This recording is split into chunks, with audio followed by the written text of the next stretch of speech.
কেমন আছেন সবাই? আশা করি ভালো আছেন। আজকে শনিবার।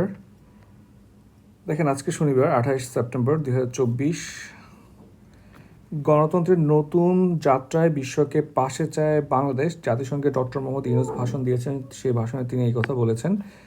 বাংলাদেশ সরকার প্রধান হিসেবে জাতিসংঘের সাধারণ পরিষদের অধিবেশনে বক্তৃতা করেন নোবেল বিজয়ী এই অর্থনীতিবিদ।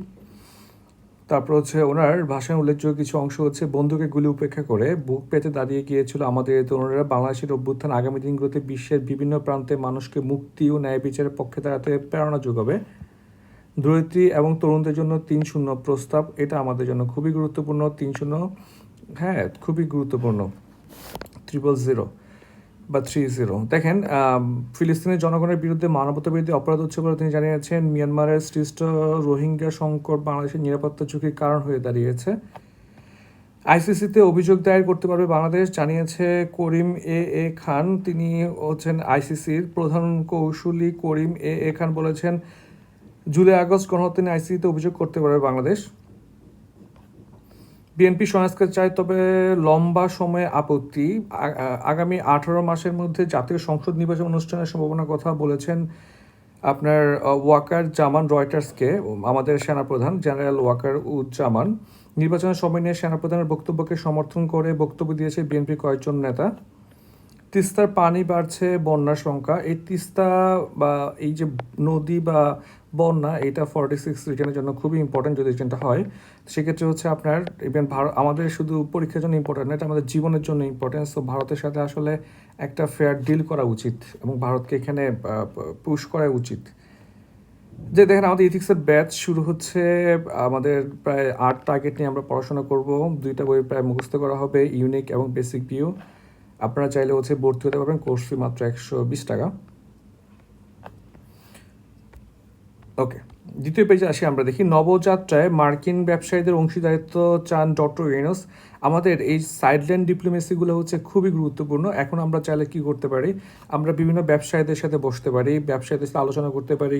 তারপরে আপনার তাদেরকে বাংলাদেশ ইনভাইট করতে পারে। যেমন অ্যালন মার্কস চেয়েছিল তারা যাতে আপনার স্টারলিংক বাংলাদেশে অ্যাক্সেস দিতে চাচ্ছিল। সো ব্যবসায়ীদেরকে আমরা বাংলাদেশে অনেক বেশি ইনক্লুড করতে হবে, এই জন্য যে আমরা কিন্তু লোন দিয়ে বেশি দিন আগাইতে পারবো না, আমাদেরকে এফডিআই করা লাগবে। তবে আমার মনে হচ্ছে ডক্টর মোহাম্মদ ইউনূস বা এই সরকার যদি 18 মাস বা 2 বছর ক্ষমতায় থাকে, তাহলে ওরা এফডিআই এর চেয়ে বেশি ফোকাস করবে আপনার লোনে। কারণ ওরা একটা অ্যাচিভমেন্ট দেখাইতে যাবে। তখন আপনাদের এফডিআই তো একটা লং টার্ম আপনার ব্যাপার, যে আপনার পলিসি ঠিক। এফডিআই নিয়ে আমার একটা ভিডিও আছে, দেখে নেবেন। ইন্টারন্যাশনাল লিখিত যে এই চ্যানেলের মধ্যে ইন্টারন্যাশনাল লিখিত যে প্লে লিস্ট আছে, সেখানে এফডিআইয়ের জন্য কিন্তু আবার পলিসি ইম্পর্টেন্ট, এটার জন্য কমিটমেন্ট ইম্পর্টেন্ট এবং পলিটিক্যাল স্টেবিলিটি ইম্পর্টেন্ট, যেটা একটু এনশিওর করার সময় সাপেক্ষ ব্যাপার। সেক্ষেত্রে লোনটা ইজিলি পাওয়া যাবে। হ্যাঁ, সো হয়তো ওরা এখানে ফোকাস করতে পারে। মালদ্বীপের সঙ্গে ঘনিষ্ঠ সম্পর্ক চায় বাংলাদেশ। গতকাল আপনার জাতিসংঘের সাধারণ পরিষদ অধিবেশনের ফাঁকে মালদ্বীপের প্রেসিডেন্ট মোহাম্মদ মইজুর সাথে বৈঠক করেন প্রধান উপদেষ্টা মোহাম্মদ ইউনূস। এবং বাংলাদেশ বাংলাদেশের নেতা বর্তমানে ডক্টর মোহাম্মদ ইউনূস, উনি বলেছেন ওনাদের মধ্যে ইস্যু নিয়ে আলোচনা হয়েছে। তার মধ্যে বাণিজ্য, বিনিয়োগ, পর্যটন, দক্ষিণ এশিয়া আঞ্চলিক সহযোগিতা সংস্থা মানে সার্ক এবং জলবায়ু পরিবর্তনে প্রচুর আলোচনা হয়েছে। জলবায়ু সংকটের কারণে উদ্ভূত বিপদের কথা উল্লেখ করে ডক্টর মোহাম্মদ ইউনূস বলেছেন, আমরা পুরো অস্তিত্বের ঝুঁকির মুখে পড়বে। এগুলো আপনার নোট করে রাখতে পারবেন, ঠিক আছে? জলবায়ু নিয়ে বা কিছু নিয়ে আগামী 1-1.5 বছর কোটেশন আসলে আপনি এটা ইউজ করতে পারবেন ব্যাংকে বা বিসিএসে। এইখানে কিছু কোটেশন আছে, দেখেন। আমাদের 2 দেশ একসঙ্গে কাজ করলে 2 দেশের মানুষের জন্য উপকারী হবে। বাংলাদেশ এবং ভুটানের যদি আপনার কোনো দ্বিপাক্ষিক সম্পর্ক নিয়ে প্রশ্ন আসে, আপনি এটা কোট করতে পারবেন।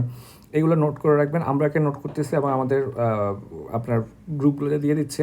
আপনারা এই ভিডিও ডেসক্রিপশনে অনেকগুলো গ্রুপ পাবেন, হোয়াটসঅ্যাপ গ্রুপ, সেখানে অ্যাড হয়ে যাবেন।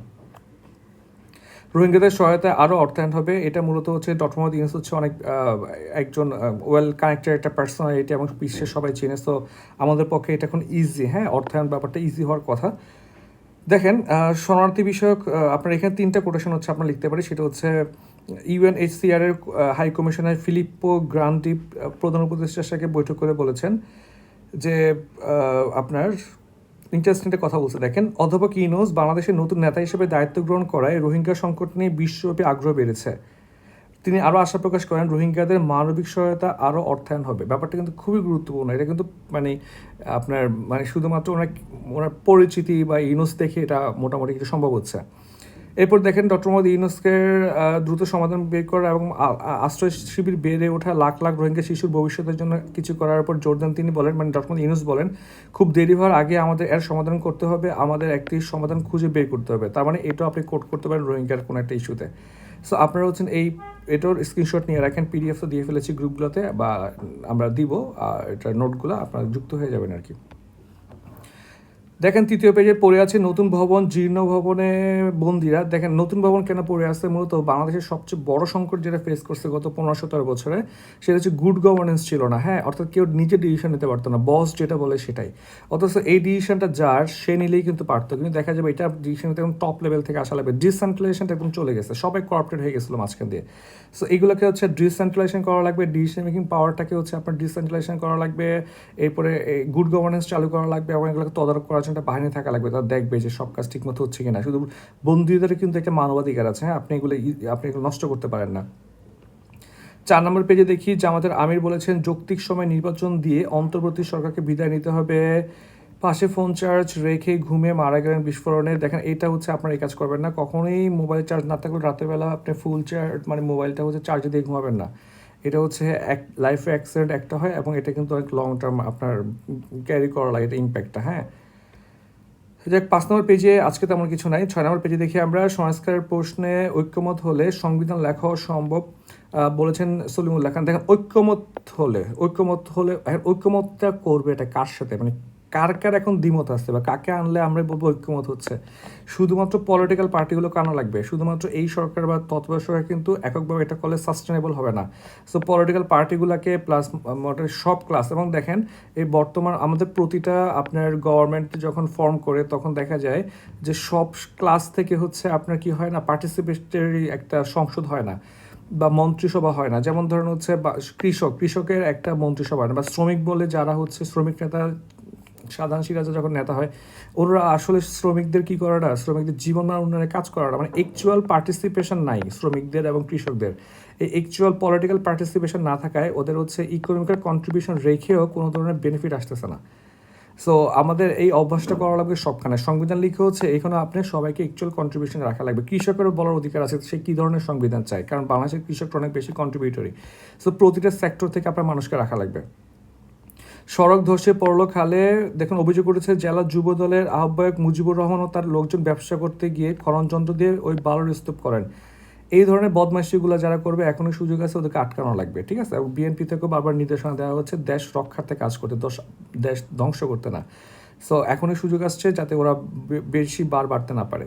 বিএনপির বরফগুলোর রাজনীতি আপনি জানেন যে প্রণয় ভার্বা উনি হচ্ছেন বাংলাদেশে নিযুক্ত ভারতের হাই কমিশনার। তিনি বলেছেন তিনি কার্যালয়ে গিয়ে দেখা করেছেন, বিএনপির কার্যালয়ে গিয়ে কার্যালয়ে না, এটা হচ্ছে বিএনপির আপনার চেয়ারপারসনের গুলশান কার্যালয়ে গিয়ে দেখা করেন। তো সেখানে উনি বলেন, এটার পরে বিএনপি থেকে বলা হয় যে এই ভিজিটের মাধ্যমে ভারতের সাথে বিএনপির বরফ গলা শুরু করছে। হ্যাঁ, তাহলে আইস ব্রেক হচ্ছে আর কি, মতো এটা বোঝানোর ট্রাই করতেছে। এখানে তেমন কিছু নাই, আমি পড়েছি। দেখেন ভারত, চীন এবং আইএমএফ অনুরা কেন কোন পথে যাবে, এইখানে দেখেন কত সুন্দর একটা কন্টেন্ট দিচ্ছে, ঠিক না? এখন ধরেন এটা যদি আমি পড়ি তখন আপনার না পড়ি আপনার মনে হবে কি নাকি মিস হয়ে যাচ্ছে আপনার, কিন্তু আসলে এই কোন পথে যাবেন এইখানে কোনো লেখাই নেই। 2-4টা কথা হচ্ছে এখানে লিখে দিচ্ছে, জাস্ট এটা এটা এটা এটা, এর বাইরে হচ্ছে কিছুই নাই। তাহলে দেখি আমরা যে অনুরা কুমার দিশানায়ক প্রেসিডেন্ট নির্বাচনে জয়ী হন। এই নির্বাচনে 35 লাখ মানুষ ভোট দেয়, তারা মোট ভোটারের 21.5%। অনুরা সম্ভবত ভবিষ্যতে চীনা এজেন্ট অনুযায়ী চলবেন। শ্রীলঙ্কার ভবিষ্যৎ আন্তর্জাতিক সম্পর্কের বৃহৎ পরিসরে ভারত প্রাধান্য পাবে না, এটা ধারণা করা হচ্ছে। এর পাশাপাশি হচ্ছে ওনার যে পলিটিক্যাল আপনার এজেন্ডা ছিল তার মধ্যে একটা ছিল আপনার ওই যে আদানি গ্রিন এনার্জি লিমিটেডের কাছে হস্তান্তর করা বিদ্যুৎ প্রকল্প বাতিল করার প্রতিশ্রুতি দিয়েছিলেন। অতীতে দুর্নীতিবাজ কর্মকর্তাদের বা আইন প্রণেতাদের হচ্ছে অ্যারেস্ট করার ব্যাপারে। মূলত হচ্ছে চীন এবং শ্রীলঙ্কার উভয় নেতৃত্বে কি সমাজতান্ত্রিক একটা মূল্যবোধ আছে আর কি। এইটা দিয়ে ধরা যায় হচ্ছে এটাকে চীনপন্থী টাইপের হবে আর কি। তবে চীনের মতো সস্তা শ্রমনীতি গ্রহণ করা নিয়ে চিন্তার ব্যাপার আছে, এটা টাফ হয়ে যাবে আর কি। এখানে তেমন কিছু নাই, যতটা হচ্ছে এখানে জাস্ট একটা জিনিসই, সেটা যে সরাসরি আবার আপনি পশ্চিমা রেখে আপনি চলে যেতে পারবেন না চীনের কাছে, কারণ আইএমএফ থেকে প্রচুর লোন আছে বা আরও সামনে নেওয়া লাগবে, চীন কিন্তু আপনাকে লোন দিবে না। সো আলটিমেটলি আপনাকে ব্যালেন্স করে চলা লাগবে, বাট কিছুটা তো ভাইব আসবে। এখানে তেমন কিছু নাই, ছুটির দিনে কিছু নাই। আন্তর্জাতিক দেখি আলোচনার মধ্যেই চলছে হামলা। এটা হচ্ছে আপনার আপনার ইসরায়েলের সবচেয়ে একটা বাজে ব্যাপার। ওরাও আপনার গাজাতে হামলা চালাচ্ছে এবং বলতেছে আলোচনার টেবিলে বসি। এই ধরনের মানসিকতা নিয়ে তো হচ্ছে আপনি কখনোই আপনি আলোচনার কোনো সফলতা আসবে না।